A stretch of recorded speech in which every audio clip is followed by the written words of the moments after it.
Que a paz de Jesus seja com todos vocês, amém? Que o Senhor possa inundar o seu coração, possa falar com você, como já está falando. Eu sinto que Deus já está ministrando a todos aqui, muitos de forma muito especial, mas sei que Ele está falando com todas as pessoas aqui, e Ele está só começando. Fala para o teu irmão aí, está só começando. Aperta o cinto que o piloto não sumiu. O piloto está conduzindo, que é Jesus Cristo, o cabeça, né? O autor e consumador da nossa fé. Eu quero fazer uma reflexão com vocês. Eu parei um pouquinho ontem para ler a Bíblia, mas quando eu paro para ler a Bíblia, eu não consigo ler a Bíblia sem estudar. Então já fiquei travado os 3 primeiros capítulos de Mateus durante horas, não consegui avançar, porque você quando gosta de estudar, é difícil fazer uma leitura corrida, tem que ignorar muita coisa para trás para fazer uma leitura corrida.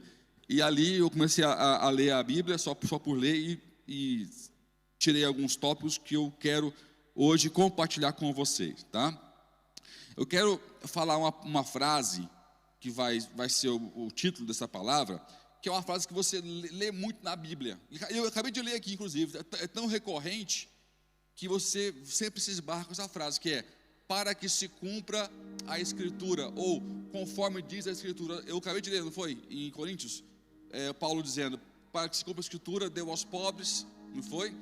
E que a sua justiça permanece para sempre. Então é muito comum você ler isso na palavra de Deus: para que se cumpra a Escritura, ou para que se cumpra, ou como disse o profeta, não é?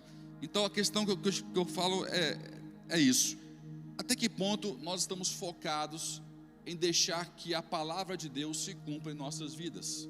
Se a Bíblia está cheia desses relatos, onde as pessoas identificavam uma chance de que Deus poderia cumprir algo que estava escrito através delas, e elas se rendiam a essa verdade, não é? Em Mateus 3,15, que vai ser a base da nossa pregação hoje, da nossa reflexão hoje, fala o seguinte: Jesus, porém, lhe respondeu, a João Batista nesse caso aqui. Daqui a pouco eu vou contextualizar vocês em relação a todo o texto e versículo. Consente agora, porque assim nos convém cumprir toda a justiça. Então ele consentiu. Se você pensar um pouquinho, quando ele fala assim: consente agora, porque convém que se cumpra toda a justiça, é tudo que estava escrito e profetizado para o Messias deveria se cumprir. E João Batista tinha um papel muito importante.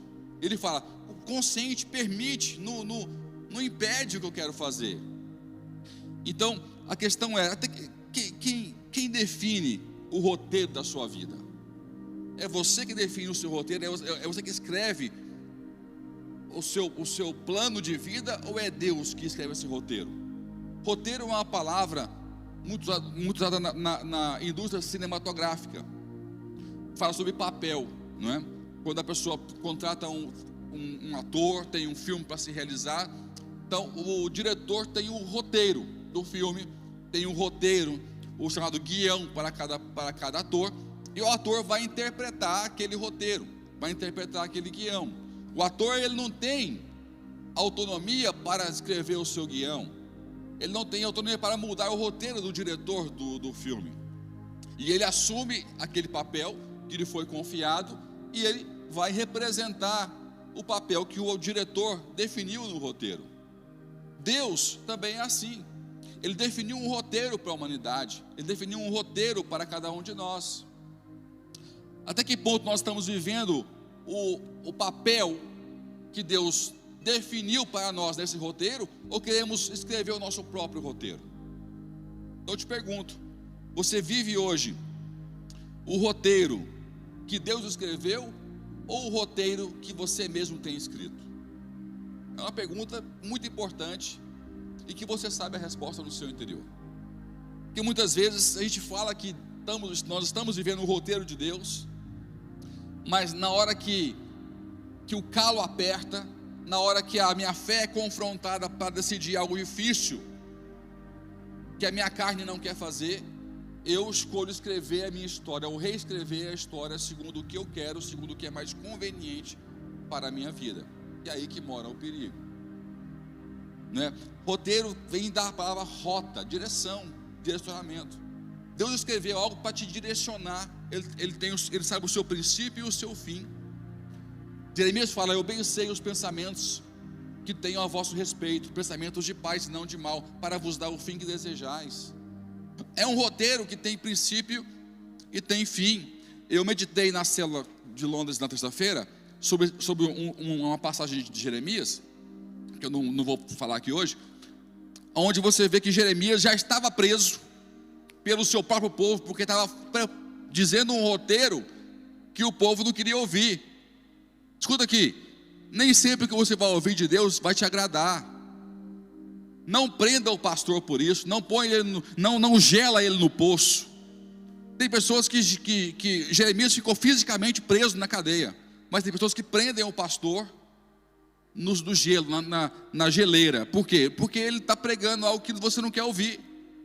Ele está pregando algo que te desafia ou te convida a mudar a direção, ou a ajustar o seu roteiro no roteiro que Deus escreveu para a sua vida. E assim fizeram com Jeremias. O rei não gostou, o povo não gostou, porque pedia mudança, pedia arrependimento. Aí ele já estava preso e estava dizendo: olha, a minha prisão, pessoal, é fichinha, porque o povo todo vai ser preso na Babilônia. Vocês vão ser exilados, vocês vão perder famílias, perder a casa, perder propriedades. Então, em pouco tempo, Jeremias passou de preso pelo seu próprio povo para ser preso na Babilônia de novo. Ele viveu em cativeiro duplamente, pelo povo e pela Babilônia. Mas Deus tem um roteiro que gere a sua vida emocional e espiritual. E ele dá uma visão para Jeremias, que é o seguinte: ele fala com Jeremias o seguinte: olha, Jeremias, vai vir um primo seu te vender um terreno, e você vai comprar esse terreno. Aí ele fala: mas como é que eu vou comprar um terreno que de uma cidade que já está sitiada, que vai ser escravizada pela Babilônia, não vai valer nada esse terreno?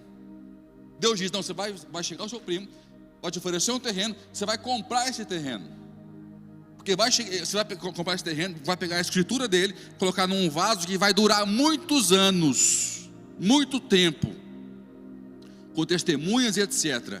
Que vai chegar o tempo onde vocês todos vão voltar a ter um lar, vão voltar a ter as vossas casas, vão voltar a negociar os vossos terrenos. Então Deus está dizendo: Jeremias, eu tenho um tempo muito duro para você e para todo esse povo, mas eu já pensei na solução. Quem pode dizer amém? Eu já pensei na saída para vocês. Eu já tenho um plano de restauração para vocês. Basta vocês viverem com coerência a palavra que eu tenho para as vossas vidas. Com coerência. Não apenas com religiosidade, mas com fé de que tudo que eu estabeleci para ser cumprido é para a proteção de vocês, para a saúde vossa, do vosso corpo, da vossa família, do vosso estado inteiro. Então você vê o contraste de um Deus que é justo, que não deixa, não passa a mão no que está errado. Então ele cumpre a justiça, mas ele já é um Deus misericordioso de amor, que já prepara a solução daquele tempo muito duro, daquele tempo muito austero que eles iriam viver. Então, usando ainda aqui o exemplo cinematográfico de rota, de roteiro, viver o que Deus definiu para nós ou não, é o que vai definir se minha vida vai ser o chamado longa-metragem ou curta-metragem. Aqui nesse exemplo, eu vou dar um exemplo como se curta-metragem fosse algo ruim. Não é, tem muitos filmes muito pequenininhos que são muito bons, né? Só que, na perspectiva espiritual, um longa-metragem não é quando você tem um filme grande, não. É quando a sua vida vale a pena e ela ecoa com honra e com um bom legado. Durante a sua vida toda, você morre, fica um legado bonito, fica uma vida honrada, e ela ecoa para a eternidade. Quantas pessoas nós olhamos para trás, já se foram, e elas ainda são exemplos para nós. Mas tem pessoas que viveram 100 anos, mas não tem nada para ensinar, só ensina o que não se deve fazer. Então, por mais que ela viveu muito tempo, foi um longa-metragem. Não foi um longa-metragem, foi uma vida sem honra. Deixou um legado ruim, ou não deixou legado nenhum, não é? Então, o que vai definir se você vai ter uma vida, um roteiro que vale a pena, é você estar disposto a se moldar, a viver o papel que Deus definiu para a sua vida aqui na terra. Quero ouvir um amém. Isso é saúde, isso é força, isso é vigor, isso é algo que vale realmente a pena. Por mais que venha ter fases nesse papel, nesse período que venha a ser duro ou mais difícil para a minha vida. Então, a questão é, Deus quer escrever a sua história, e não a sua história em sua vida. E se falar umas frases meio besta, pastor, meio feia, é falta de propósito, que é questão de didática. Então, essa redundância é proposital. Deus quer escrever a sua história com S maiúsculo, e não a sua história com S minúsculo. Eu não sou muito bom em português, a pastora é muito boa em regras, eu não lembro as regras, mas eu sei que, nesse caso aqui da frase, Deus é o sujeito. Se eu estiver errado, vocês me ajudem aí. E quando na regra de português, a única vez que você pode escrever com letra maiúscula numa frase é quando o nome de Deus está no meio da frase. Na regra do português. Deus com D minúsculo numa frase tem que ser os deuses gregos, os deuses que não é o Deus soberano. O Deus soberano se escreve com D maiúsculo. Quando se escreve uma outra palavra que define o Deus, que é o sujeito da frase, você põe essa palavra com também a letra maiúscula. Quando é dele, que fala de Deus, o D é maiúsculo. Quando é sua, de Deus, o S é maiúsculo. Quando é minha, sua, como fosse algo do homem, o S já é minúsculo. Então, tem muita gente que comete uns pecados aí escrevendo em português que é de arrepiar. Inclusive escrevendo Deus com D minúsculo. É de arrepiar. Mas o fato é que, por isso que a frase está estranha, porque eu fui redundante na palavra história e escrevi sua com S maiúsculo. Você não pode ver aqui, mas eu estou falando. E sua com S minúsculo. Então Deus quer escrever a sua história com S maiúsculo e não a sua história com S minúsculo. Estamos entendendo? Ele tem um compromisso de escrever a história que Ele definiu para a sua vida, e não aquilo que você quer viver a seu bel prazer. E numa boa, Ele sabe o que é bom para nós. Nós não sabemos o que é bom para nós. Senão a gente não vivia frustrado e corrigindo o problema e corrigindo o erro. Quem que já tem algum erro para corrigir, ou já teve, de algo que você fez porque você queria e deu errado? Deixa eu pôr a manual, deixa eu ver. Aí, quem é honesto põe a manual rapidinho. Todo mundo que, quando tem uma ideia fantástica, que é sua, tem grande chance de dar errado.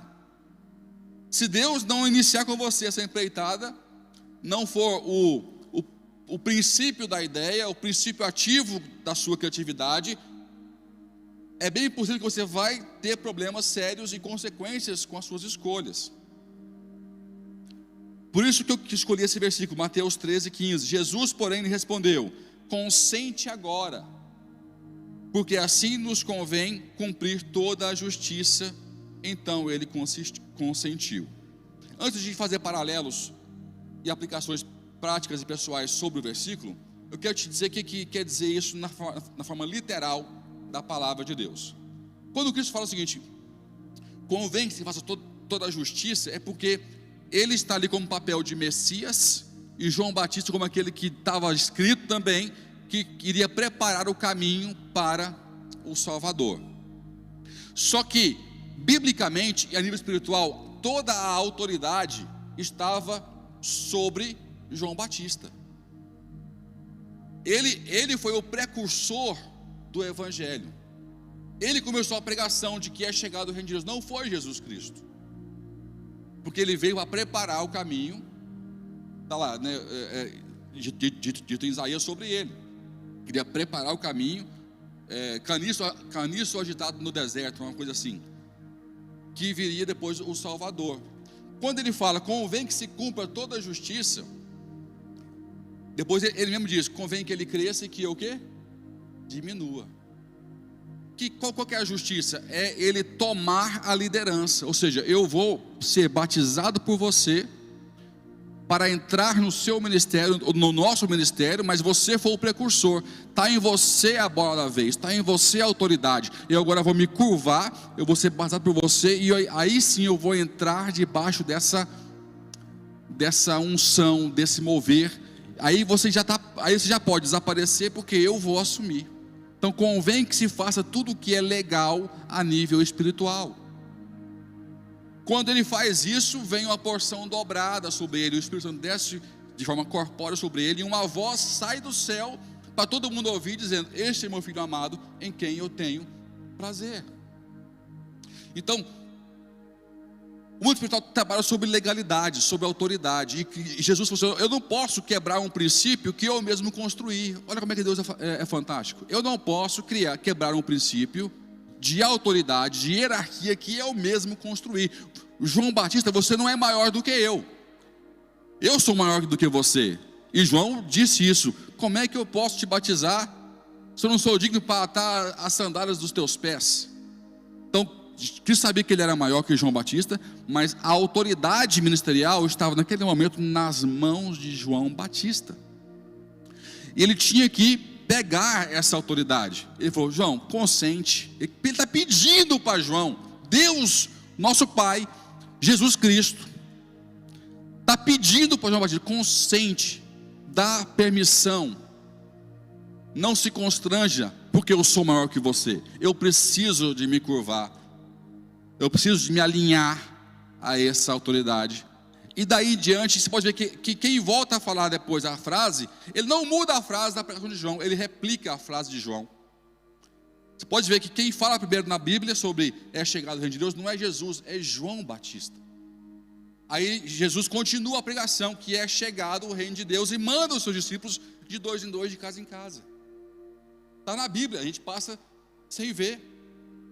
Então, quando ele faz isso, ele fala: convém que se cumpra toda a justiça, tudo que é correto a nível espiritual. Nós não podemos quebrar nada, João.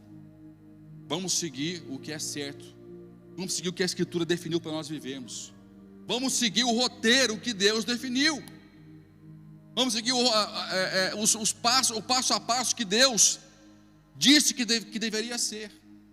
E aí tudo começou a acontecer. Então esse é o contexto literal do versículo. Mas quais são as aplicações que cabem para nossas vidas? Eu quero te falar um pouquinho sobre isso hoje.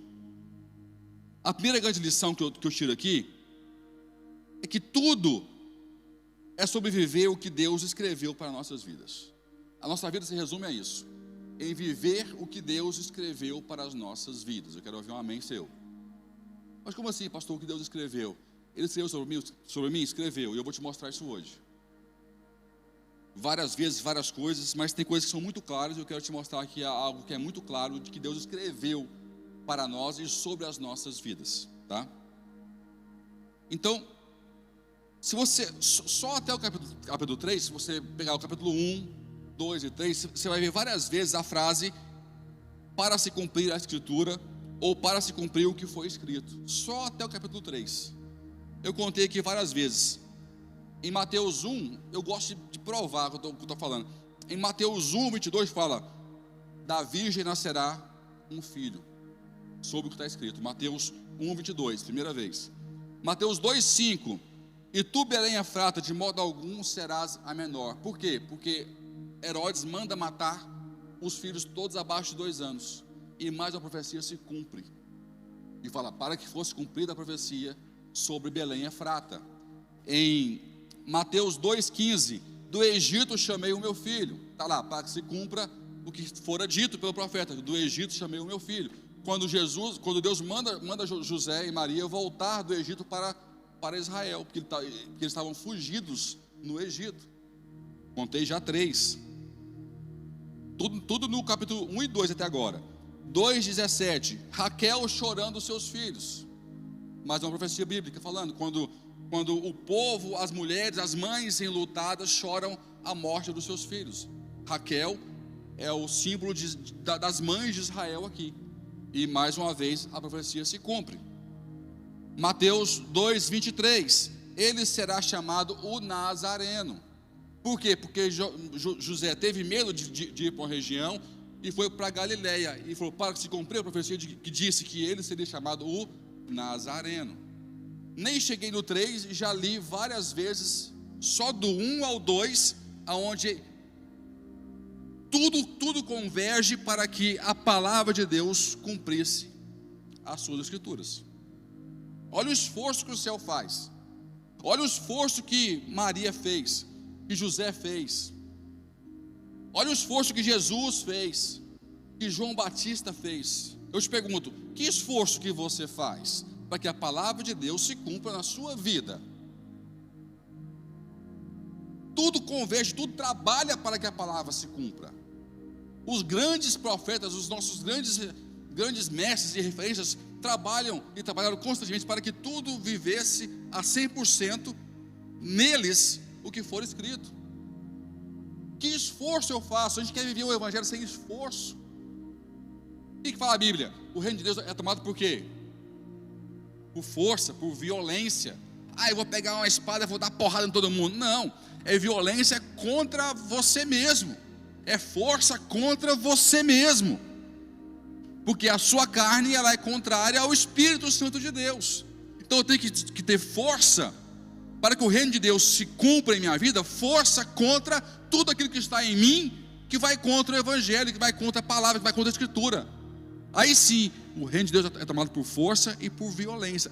Se há uma violência que eu posso exercer, é contra a minha vontade natural, pecaminosa, podre, de não viver em pleno o que Deus tem para nossas vidas. Está entendendo? Amém ou não? Então só que nem cheguei no 3, já li várias vezes onde está escrito que tudo trabalhava, todo mundo estava em sintonia para que a palavra de Deus se cumprisse em sua vida. Então Maria, Herodes, José, os magos, todos tiveram suas vidas modeladas pela palavra, todos. Uns pagaram um preço de vida, outros pagaram um preço de morte. As crianças morreram. Herodes foi o que deu ordem para matar. Os magos entregaram sem querer Jesus. Ele ia nascer lá. Todos pagaram um preço, uns de vida, uns vivendo o seu propósito, outros morreram para que a palavra de Deus fosse realizada. E aí, o que está em causa aqui? Todos eles glorificaram a Deus, os que morreram, os que viveram. Então nós temos que nos adaptar, como fala em Romanos 12:2. Nos adaptar, nos moldar pela renovação do nosso entendimento da palavra de Deus em nossas vidas. O evangelho, escuta isso aqui, o evangelho não é sobre glorificação humana, mas sobre glorificação divina. Quero ouvir um amém seu. Por isso que alguns adoram a Deus com sofrimento e com morte, outros com vida. Porque o foco não é a glória, não é o conforto pessoal nosso. É a glória de Deus. É a glória de Jesus.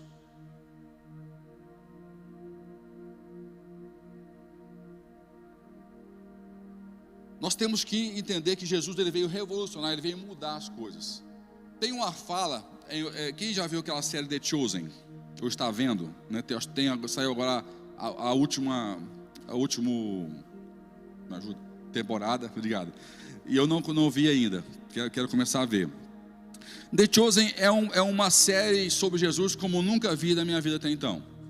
Ela é uma série que corre muitos riscos, porque ela faz inferências muito intrigantes, mas são inferências que não são heresias, que é algo muito difícil de acontecer.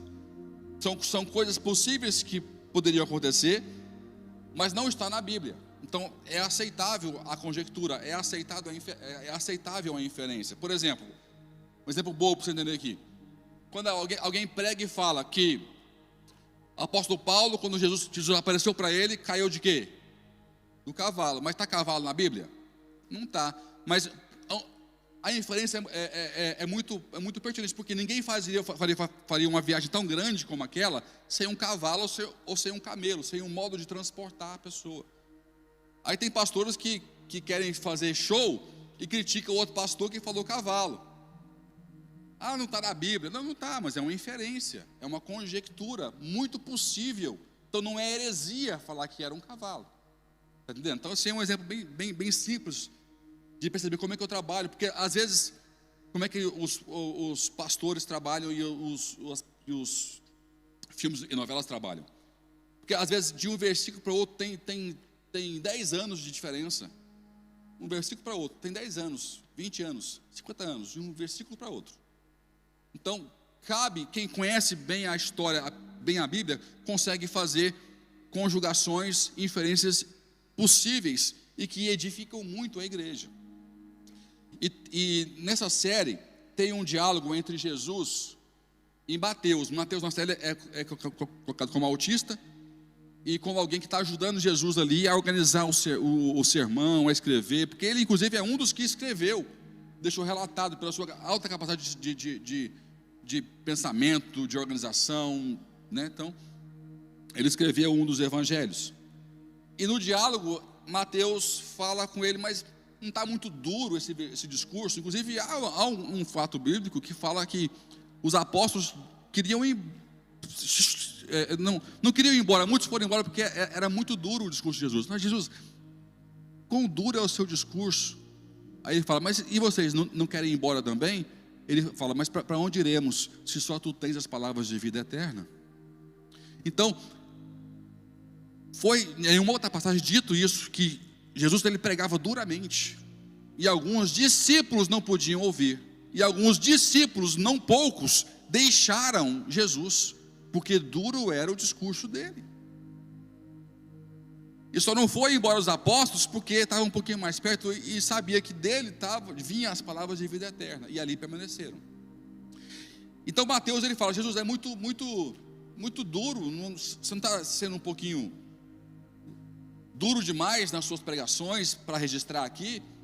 Ele fala assim, Mateus, vocês esperavam mesmo que eu viria para o mundo e ia falar o seguinte, olha, vocês estão indo muito bem e continuem assim? É assim que algumas pessoas pensam que Cristo tem que fazer. Olha, eu vim aqui só para dar o alô para vocês estão indo muito bem, continua, vocês estão fera, viu? Pode continuar, vocês estão errando em nada. É isso que você espera que Deus fale com você, na sua casa, nos cultos. Você acha mesmo que Cristo vai vir para falar com a gente, para aprovar as nossas loucuras todas? Ou Ele vem para revolucionar, para ajustar? Chama o teu pai hoje, você tem 20 anos de idade, 30, 40 anos de idade, chama o teu pai hoje. Pai, me dá uma crítica, me dá um conselho, você não vai achar algo para te aconselhar. O teu pai que é humano, o teu pai que é falho, o teu pai que tem defeitos, ele vai ver um defeito em você e vai dizer, olha, você está indo meio errado por esse caminho aqui. Chama o teu pastor, que tem defeito, que é falho, que é humano. Pastor, você já é formado, tem filho, tem tudo. Chama o teu pastor, me faça uma crítica. Se ele não vai ter uma crítica para te fazer. Aí você acha que Deus vai se manifestar, o soberano, e não vai te chamar a atenção de nada. Você quer uma aprovação, um aplausozinho, um tapinha nas costas de Jesus. É isso que a gente faz. Nós não falamos, mas nós nos comportamos assim. A gente quer viver com Jesus, mas sem viver com a palavra de Jesus. Não tem jeito. Não tem como. Eu achei bacana lembrar dessa passagem nessa cena do The Chosen, porque não é bíblica, óbvio que não é bíblica, mas está coerente com as pregações, com as frases de Jesus. É um possível diálogo, sim, claro que é. Nos dias de hoje, talvez, ali está uma linguagem que todo mundo entende hoje, não está como se falava antigamente, mas é possível que algo daquele gênero tivesse acontecido, né? Então a questão é, para fechar esse ponto aqui, tudo é sobre viver o que Deus escreveu para nossas vidas. Até que ponto eu tenho me esforçado para que tudo se cumpra em minha vida, igual Ele escreveu. sendo que muitos outros se esforçaram, deram a sua vida para que isso acontecesse. Qual é o esforço que nós estamos fazendo? Segundo ponto que eu quero falar com você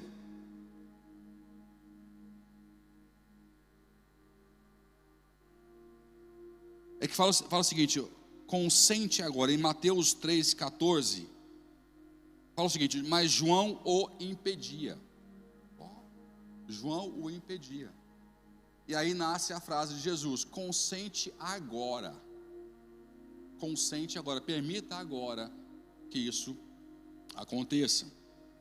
Mas você vê que João não era, ele estava lá para fazer Jesus ter um papel facilitado, preparando o caminho para a sua manifestação. Mas sem querer ele estava impedindo, ou começando a impedir algo que Deus queria realizar. E está aqui, e João o impedia. João Batista. Quantas vezes nós impedimos Jesus porque nós nutrimos uma expectativa profética que não vai acontecer? Talvez João sabia que isso ia acontecer, sabia, mas talvez ele nutriu uma cena, uma imagem. Quem aqui nunca imaginou que um dia ia vir na igreja e você ia ver um anjo e o pastor ia falar assim, assim, assado com você? Aí você veio e nada aconteceu. Nós nutrimos expectativas fantasiosas. O louvor vem aqui, eu vou ministrar hoje, a pastora está lá orando, vou ministrar, vai todo mundo ficar falando em língua, vai cair no chão, e vai vir anjo de todos os cantos, e vai... É o que o pessoal imagina quando está aqui ensaiando, que vai ter no culto. Aí quando começa o louvor, você fica assim, torto, nem bate palma, né? Então há uma frustração entre o que você imaginou e o que vai acontecer profeticamente. Quando João vê que aquilo não está acontecendo bem como ele imaginou que ia ser, ele, sem querer, ele começa a impedir o que Deus quer realizar. E nós vivemos isso dia sim, dia não, dia sim, dia não. Deus quer realizar algo em nós, mas não está acontecendo igualzinho eu idealizei, igualzinho eu imaginei, e eu não cedo, eu não tenho uma leitura pertinente para deixar com que Deus realize aquilo na minha vida. Eu começo algo novo em minha história, e eu começo a impedir Jesus de começar algo grande em minha vida. Fala assim, misericórdia. Fala para o teu irmão aí, consente agora. É muito interessante isso, como é que nós somos falhos e nós carecemos muito da graça de Deus, da sua misericórdia constantemente, porque se nós não vigiarmos, nós estamos o tempo todo impedindo Jesus de fazer alguma coisa em nós ou através de nós. Misericórdia, Jesus. Misericórdia. Então aqui nós vemos 3 coisas nessa frase. Consente agora, autorização. Agora, quer dizer o quê? Tempo. Depois temos o quê? O batismo, que é realização. Passa comigo. Autorização, tempo e realização. 3 coisinhas que parecem muito separadas umas das outras, mas que foram quase que instantâneas. A permissão de João Batista, o tempo que seria, não, João, permita agora. Fala para o teu irmão aí, permita, mas tem que ser agora. Agora, já pastor, já Deus, sim, já, é agora. Não é amanhã não é no próximo culto não, é já, é agora. Quem pode dizer amém? Você se vê mesmo Deus falando com você, olha, estou vindo falar com você hoje, toma o seu tempo, espairece a sua cabeça, daqui uns dias você me procura de novo, nós vamos conversar. Você vê mesmo Deus fazendo isso com você? Quando Deus fala com você, meu irmão, é para agora, é para aquele momento, é para um sim ou um não seu naquela hora. Me desculpa. E tem muita gente que não falou sim para Deus muitas vezes, e o agora passou. O agora passou, o agora não volta mais. E todo culto tem um agora para você, sabia disso? Todo culto tem um agora para mim e para você. Todo culto, toda vez que Deus fala, tem um agora para mim e para você. Se eu impeço, se eu calo, se eu falo que sim ou que não, são outras questões é uma outra conversa. Mas todo culto, Deus pede um agora para nós. Consente agora, é já, João, é hoje. Vamos combinar, Jesus, um batismo legal, fazer aqui uns convidados, um buffet aqui, né? Uns louvores, com a pastora Viviane aqui no cantinho. Não, João, é agora, é hoje. Esse é o momento. Chega de firula, chega de festinha, não tem que ter decoração, tem que ser agora. Tem que ser já. Pode dizer amém? O que Deus quer falar com você para que você faça uma decisão hoje, agora? Então, permissão. É intrigante ver que Jesus estava pedindo permissão para alguém menor do que ele. Deus pedindo permissão para realizar algo em alguém que ele criou. Ele fala isso, ele faz isso constantemente conosco. Se você não quiser que ele faça alguma coisa, ele não vai fazer. O diabo não.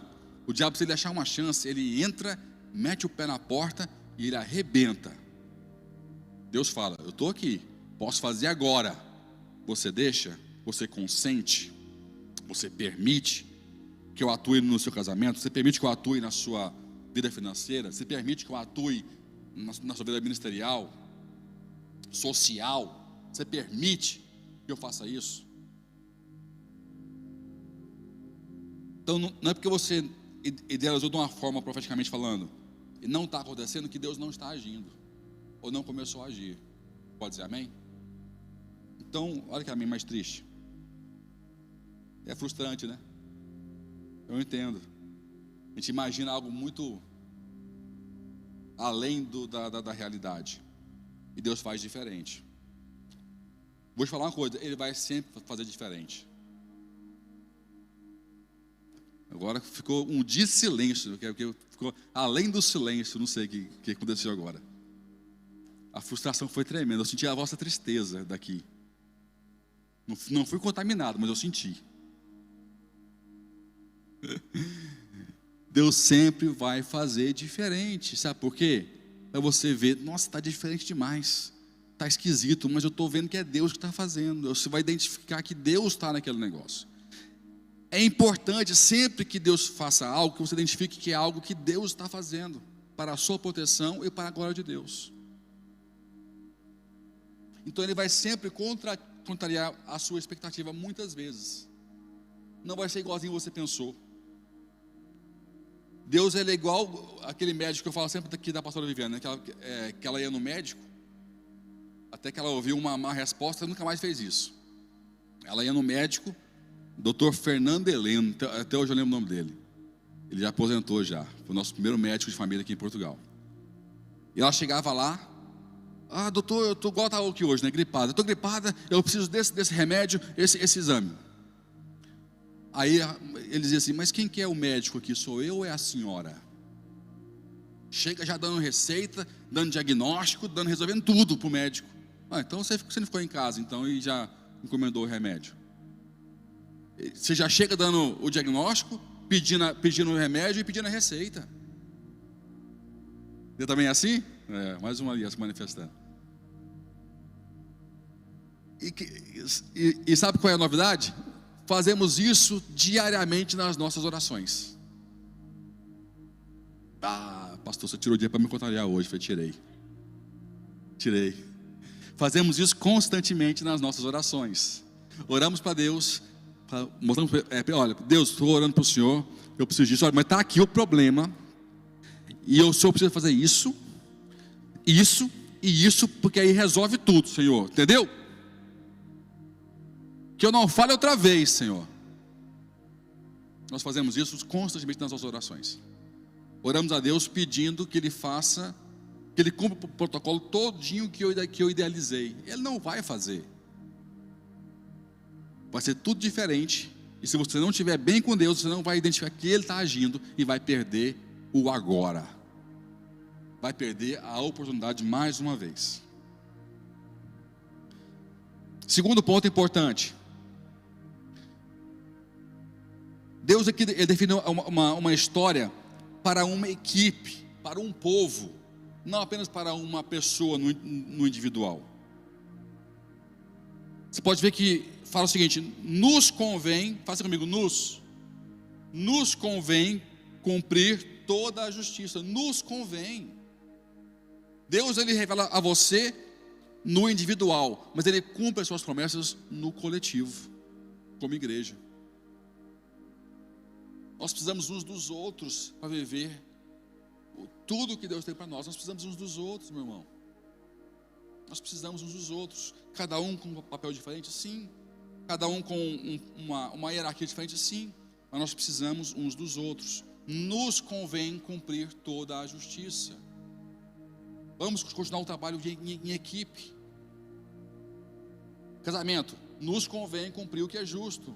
Marido e mulher, nos convém. Criando bem nossos filhos, tendo um ótimo ambiente no nosso lar, ensinando aos nossos filhos a palavra de Deus, não discutir na frente deles, discute em oculto, concorda ou em privado, para que o seu filho não manipule você. Não quero entrar aqui na área familiar não, mas são pequenas dicas que eu vejo, que são básicas, que eu vejo muitos pais errarem. Aí o menino passa a mandar em casa. Já viu isso? O menino passa a mandar em casa, porque ele vê que a mãe discorda do pai e fala: mãe, o pai, não sei o que lá. Ou então o pai quer ser o bonzinho, o herói da história, e contraria a mãe. Aí quando ele, pai, por quê? Você não está tendo um trabalho em equipe. Vocês estão falhando no propósito que é crescimento, a saúde do filho de vocês. É bonitinho, é gostosinho, temporário? É maravilhoso naquele momento. Mas no futuro, você vai ter que domar um monstro. Vai como é que é possível? Saiu da minha barriga. É possível, você fez isso. Você construiu isso. Então, não dá para criar grandes coisas sem um trabalho em equipe. Casamento, empresa, igreja, meu Deus do céu, igreja. Como é que a gente faz com a igreja sem trabalho em equipe? Como é que constrói um culto, pessoas sendo evangelizadas, convertidas, sem um trabalho em equipe, sem todo mundo estar sintonizado no mesmo espírito? É impossível, é impossível. E Cristo aqui fala: Jesus fez isso, nos convém cumprir toda a justiça. Jesus Cristo, gente, não é o pastor, não, é Jesus Cristo. Trabalhou em equipe, construiu uma equipe para um grande propósito, e nós queremos viver sozinhos, isolados, como uma ilha, o tempo todo. Porque é muito difícil o ser humano, mas Deus não sabe disso, meu irmão. Se você começar a contar aqui as minhas frustrações com gente, você vai ficar doido. Eu hoje em dia vou falar algo pesado para vocês. Eu prego o evangelho por causa de Deus, não é por causa de gente não. Me perdoe, você está aqui. Não é por sua causa não, é porque eu tenho um ministério, eu tenho um chamado de Deus para minha vida. Porque eu não amo pessoas como Deus ama não. Estou sendo sincero com vocês. Eu não te amo igual Deus te ama não. Não te amo. Eu te amo, mas igual Deus te ama não. Tá? Você não é motivação suficiente para eu estar aqui em cima não. É uma pessoa gago, né? Que mais? Um monte de defeito que eu tenho aqui. Feio, tímido, obrigado, tímido. Pegar o microfone, você é bem legal, mas não é legal a esse ponto não. Eu estou aqui porque eu sei do meu chamado, eu sei da minha convicção, e o que me preenche é isso, é fazer o que Deus quer. Mas a minha história com pessoas é traumatizante. Discípulos, colegas, líderes. Pastor, líderes também? Líderes também. Bispo Henrique, Bispo Amara também. Pastor, estou falando mal deles? Não, estou falando não, eu amo os dois, com todos os defeitos que ele tem. Você acha que eles não têm defeito? 20 anos não tive nenhum choque com eles. Você acha que 20 anos eu não tive nenhum choque com os meus líderes? Acorda. O que me sustenta é o evangelho, é o amor, é o perdão constante, e é o meu chamado. Não é o que o outro faz ou não faz. Estou rasgando com vocês. Vocês têm que crescer e aprender o que é a realidade. Cara, esse romantismo de que o meu líder é perfeito. Para com esse romantismo idiota. Não tem isso. Ser humano é difícil, vai ser sempre, e tem que estar ativo em mim diariamente, o perdão e o amor, o perdão e o amor, o perdão e o amor. Ponto final. Senão eu vou parar. Senão todo mundo vai parar. E ninguém vai trabalhar nunca em equipe. Então, meu irmão, a pedra pela pedra se afia, como fala em Provérbios. A pedra pela pedra se afia. Já ouviu essa? Então, nós precisamos uns dos outros. Pedra tem ponta, tem atrito. Quando você tem muita ponta, não tem ninguém que não tem um defeito, que não tem algo que o outro não gosta. Você pode amar algo em você, mas tem alguém que não gosta disso que você ama. Tem alguém. Então toda pedra é não lavrada e também é outra. Então quando você vai batendo uma com a outra, é atrito, é confusão. Cada choque é uma confusão. Pá! Mas quebrou uma lasquinha aqui, ó. De novo, mais 10 anos, um outro choque. Pá! Mais uma lasquinha. Pum. É tanto choque na vida que você vai tomando, que chega um ponto que você está lavradinho, sem ponta, lisinho, lavrado, e o outro também está lavrado, sem ponta. A chance de machucar uma outra fica menor, porque a pedra com a pedra se afia. Pau, pau, pau, pau, pau. Até que as arestas, as pontas que agridem, que machucam, vão se desfazendo. Chega um ponto que você fica até um banana, nem você quer machucar, alguém você consegue. Foi tanto choque na vida, tanta pancada, que você já foi perdendo todas as pontas da sua pedra. Que a pedra pela pedra se afia. Então, quanto mais você se poupar, eu não quero fazer porque eu vou ter choque. Você está atrasando o seu crescimento, atrasando Deus lavrar você, usando o seu irmão espinhento do seu lado. Olha para meus discípulos para você ver. Não tem um mais espinhento do que o outro. Eles são difíceis. São difíceis, mas é bom ver, sabe o que? A evolução. O Tiago, eu nem falei Tiago, já se manifestou. É bom você olhar para o passado e ver a evolução do pessoal, levando pancada à toa, brigando um com o outro, picudo, chateado um com o outro, uma discussão besta que eles apontam um com o outro. Se fosse pai, queria bater mesmo, porque parece que é criança discutindo por situações que não são problemas, viram problemas. Aí você olha no passado, eu vejo o Tiago, que ele se manifestou, por exemplo. O Tiago, há 7 anos atrás, não é esse Tiago aqui. Mas esse Tiago é muito complicado, difícil? É. Você não conheceu ele 7 anos atrás. Você não conheceu ele 7 anos atrás. E eu conheci, amei esse cabeção aqui. Esperei. O que é bom do Tiago é o seguinte, ele faz besteira, mas ele passa meia hora e fala, você desculpa aí, tá? Desculpa aí que eu errei e tal, não faz isso mais não. Esse é ouro, gente. Isso é ouro, porque tem gente que não faz isso. Voltar atrás, pedir desculpa, se arrepender. Não faz. A pedra pela pedra se afia. Nós precisamos do nós. O nós tem que fazer parte da nossa vida. Dentro de casa, na igreja, no trabalho. Se você não se envolver, eu falo contra mim, porque eu sou uma pessoa muito isolada, muito sozinha. Eu aprendi a viver sozinho, desde muito pequeno. Eu não sinto falta de gente. Não sinto, está vivendo, sabe disso. Só que eu me esforço, porque a palavra de Deus me fala, você não faz nada sem ninguém. Você não faz nada se você não construir uma equipe, não se mostrar, não se expor, não conhecer as pessoas e não ser conhecido. Você não faz nada. E eu estou há 20 anos trabalhando isso em minha vida. Para mim é muito difícil, para outras pessoas é muito fácil. Chegar, falar, se envolver, mas para mim é muito difícil, é um esforço herculeano. Mas eu não deixo de fazer. E não deixo de viver o meu ministério.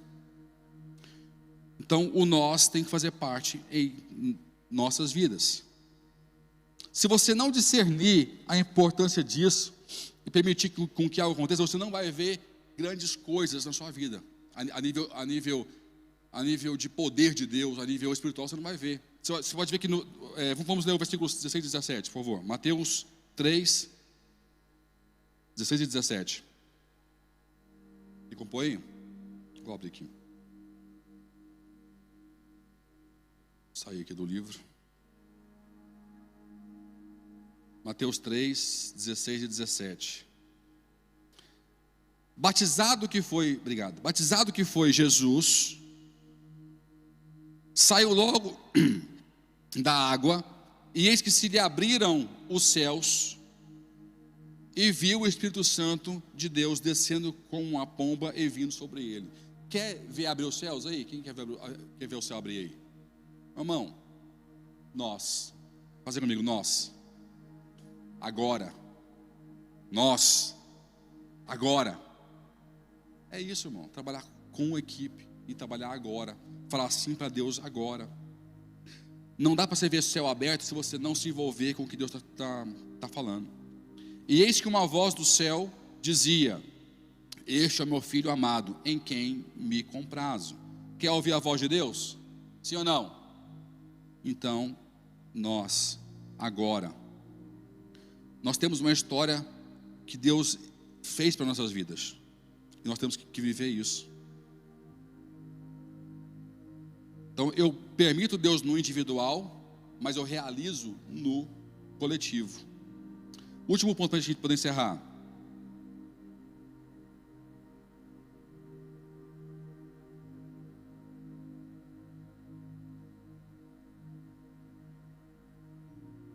Deixa eu voltar aqui que eu pulei aqui uma parte.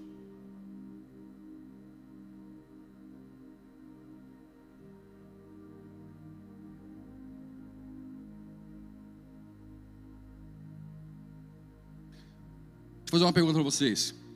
Quem que você acha que ouviu mais a voz de Deus, ou teve mais experiências com o Senhor em relação a Maria e José? Foi Maria ou foi José?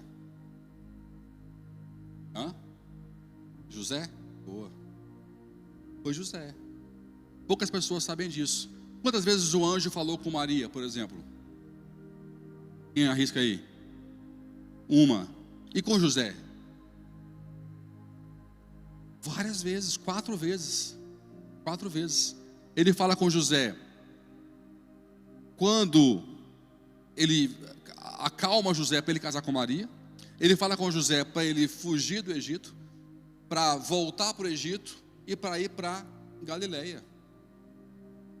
Mas você vê que as pessoas esquecem disso.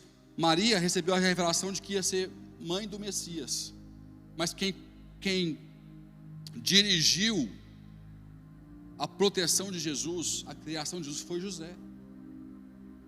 Então José, ele era um homem muito justo, muito justo. E todas as vezes que ele fez isso, ele estava fazendo com que a palavra de Deus se cumpria em sua vida. Então não dá para você cumprir o que Deus quer na sua vida sem você viver as revelações do Senhor na sua vida, na sua história. Me responda com sinceridade: quantas vezes na sua vida você tem certeza que você ouviu a Deus? Deus falou comigo tal coisa, Deus me chamou para tal coisa. Quantas vezes você já ouviu a voz de Deus de forma profunda, de forma intensa? Agora, quantas vezes você fez todos os seus esforços para viver essa palavra em sua vida? É o mesmo número? Bate a equação? Deus, ele quer te fazer como José, alguém que não tem apenas um momento só com Deus, mas uma vida com o Senhor. E toda a vida, e tudo que você vem fazer com o Senhor, venha glorificar o nome dele e cumprir a palavra do Senhor na sua vida. Eu te falei que ia mostrar hoje. Eu tenho uma pregação que eu fiz um tempo atrás, que eu falo sobre isso com mais detalhes. Que te mostrar aonde é que tem a palavra de Deus sobre mim e sobre você. Lembra que eu falei no princípio? Se você estudar, te dou esse desafio, essa tarefa, sobre o Salmo 22, o Salmo de Davi. É um salmo messiânico. Davi, ele viveu mais ou menos uns 1000 anos antes de Cristo, mais ou menos, mais coisa menos coisas. Então, contando com o tempo de hoje, são mais de 3.000 anos desde que esse salmo foi escrito. Mais de 3.000 anos. Nesse salmo, que antecede a 1000 anos antes de Cristo, Davi tem uma visão sobre Cristo. Depois leia com calma em casa. Nesse salmo, Davi revela,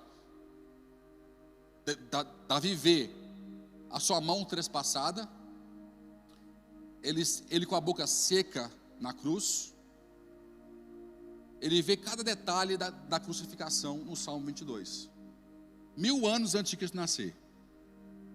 E tudo o que ele fala em Salmos depois acontece.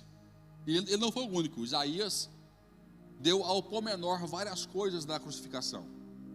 Isaías antecede 400 anos antes de Cristo. 400 anos antes de Cristo. Detalhes absurdos. Ao ponto de Isaías, ele escreve o número das moedas de prata que ele seria vendido. Número. A jumenta que ele ia entrar. Isso é Jeremias. Ele fala da jumenta que ele ia entrar em Jerusalém. A jumenta. Jumentinho. São detalhes assim absurdos, que não só um profeta, são vários profetas falaram sobre Jesus, e que todos eles se cumpriram, todos esses detalhes se cumpriram.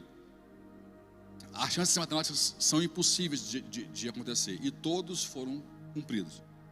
O que eu acho bacana em Salmos é que ele não fala só sobre Jesus, ele fala sobre Jesus e sobre o que ia depois de Cristo acontecer. É onde entra a gente. Em Salmos 22, do 27 em diante, é a parte que nós estamos encaixados. É onde eu e você estamos escritos na Bíblia. Você está aqui dentro, o seu nome está aqui, de 27 a 31. E eu vou ler para você com muita atenção. Fala o seguinte: depois dele anunciar tudo, depois você lê em casa, vale a pena você fazer esse estudo na sua casa. 27. Todos os limites da terra se lembrarão e se converterão ao Senhor, e diante dele adorarão todas as famílias das nações, porque o domínio é do Senhor, e ele reina sobre as nações. Todos os grandes da terra comerão e adorarão, e todos os que descem ao pó se prostrarão perante ele, os que não podem reter sua vida. 30. A posteridade o servirá. Falar-se-á do Senhor à geração vindoura. Chegarão e anunciarão a justiça dele. A um povo que há de nascer, contarão o que ele fez.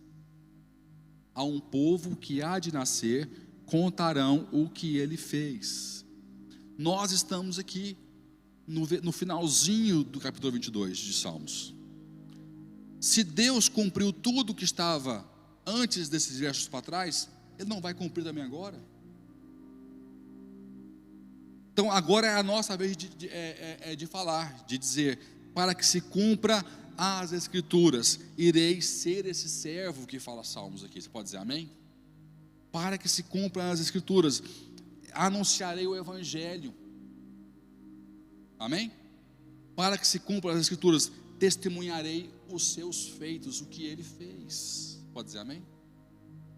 É a nossa vez de dizer: para que se cumpra a Escritura, eu vou fazer. Para que se cumpra a palavra do Senhor, eu vou assumir o meu papel no Evangelho, o meu papel na igreja, o meu papel nos dias de hoje, para que o Senhor venha a ser glorificado, para que se cumpra a Escritura. É o nosso tempo. É o nosso tempo de fazer com que a palavra do Senhor se cumpra integralmente, não parcialmente em nossas vidas. Eu encerro como eu comecei a pregação. Para que se cumpra a Escritura. Quem escreve o roteiro da sua história? O Senhor Jesus ou você mesmo? É uma escolha para agora. É uma escolha para o hoje. É uma escolha que vai definir se eu vou viver uma vida de renúncia ou de entrega. Renúncia ou de entrega. Renúncia dos meus prazeres, renúncia das minhas vontades, para que Deus se manifeste em minha vida. Ou entrega de bandeja aos meus prazeres, às minhas vontades. Qual roteiro você vai seguir? Qual guião? Assuma o papel que Deus definiu para a sua vida, para a sua história. Não só o papel individual, fixa bem isso, mas o papel no coletivo. Você pode dizer amém? Nós temos um papel em comum, um papel em equipe, e todos nós temos que assumir esse papel, essa posição, para que o Senhor, não é pastor, não é igreja, o Senhor venha a ser glorificado e muitas pessoas possam ouvir o evangelho de salvação, terem as suas vidas salvas, resgatadas, preenchidas pelo poder de Deus. Amém? Eu e você juntos vamos viver o que está em Salmos 22, escrito há 3.000 e tal anos atrás, para as nossas vidas. Você pode dizer amém? Você pode aplaudir bem forte ao Senhor? Fique em pé onde você está. Vamos orar, vamos louvar a Deus. E fica a questão e a reflexão. Nossos patriarcas, nossos pais na fé, Jesus, João Batista, José, Maria, várias pessoas se esforçaram o máximo, deram o seu máximo para que a palavra do Senhor se cumprisse em seus dias. Eu te convido hoje a fazer um voto de que toda a sua força, toda a sua energia, todo o seu entendimento venha a ser voltado para que Deus cumpra em você a sua palavra. Afinal, é este o primeiro mandamento: amai a Deus sobre todas as coisas, com toda a sua força, com toda a sua alma e com todo o seu entendimento. E depois ele fala: e amai ao próximo como a ti mesmo. Mas o primeiro mandamento não é só você amar a Deus. Eu preguei sobre isso outro dia. É amar a Deus com as condições que ele falou, com todo o seu coração, com toda a sua alma, com toda a sua força e com todo o seu entendimento. Amar a Deus com esses 4 pilares é o primeiro mandamento. Não é amar como você fala que eu amo fulano, amo ciclano. Não, amar a Deus, ele fala, o amor que eu aceito como mandamento não é o amor que você conhece, é o amor que você me ama com toda a sua força, com toda a sua alma, com todo o seu coração e com todo o seu entendimento. Então, como disse Cristo para João Batista: consente agora. Não faz isso depois, não faz isso na sua casa, não faz isso no próximo culto. Faz isso agora. Faça uma aliança agora. Já. Consente agora. Cristo hoje fala: consente agora. Consente já. Faça uma aliança comigo, de me servir com toda a sua força, com toda a sua alma, o seu coração e o seu entendimento. Eu fiz um voto com o Senhor lá há muitos anos atrás, dizendo que eu ia dar todo o meu vigor, eu ia entregar no altar. E tenho cumprido isso, até porque acho que não resta muito vigor mais não. Com 20 e poucos anos comecei a servir o Senhor com toda a minha intensidade. O gás está acabando. Pastor, você tem muita vida. Eu sei que eu tenho muita vida, mas o gás não é o gás de quem tem 25 anos de idade. Não é o gás. Mas eu estou me lançando. Cada dia mais eu dependo mais de oração, mais de dependência do Senhor, porque menos eu posso fazer, menos eu posso realizar. A impotência de poder fazer coisas é muito real. Você não pode mudar uma vida, você não pode mudar uma história, você não pode mudar discípulos, você não pode ir lá fora da marra, pegar pessoas pelo braço para vir para cá para a igreja. Não pode, Deus tem que fazer. Antes achava que por falar muito, ou por convencer muito, ou por ter bons argumentos, poderia ter alguma relevância. Não tem tanto assim não. Se você não orar, não se entregar e não confiar em Deus, nada vai acontecer. Nada vai acontecer, porque a obra é do Senhor. A obra é do Senhor. Você pode dizer amém? Se você não tiver fé, não se entregar, não crer, as grandes coisas do Senhor na sua vida não vão começar a acontecer. Então, se renda, abaixa a sua guarda, dobra o seu joelho, curva o seu coração ao Senhor, entenda que tudo vai vir dele, e tudo é por Ele, e tudo é para Ele. São todas as coisas, fala a palavra do Senhor. Dele, por Ele e para Ele são todas as coisas, assim fala a palavra do Senhor. Então hoje faça uma aliança, é agora, consente agora, consente hoje, consente nesse momento, que o Senhor tenha parte da sua vida.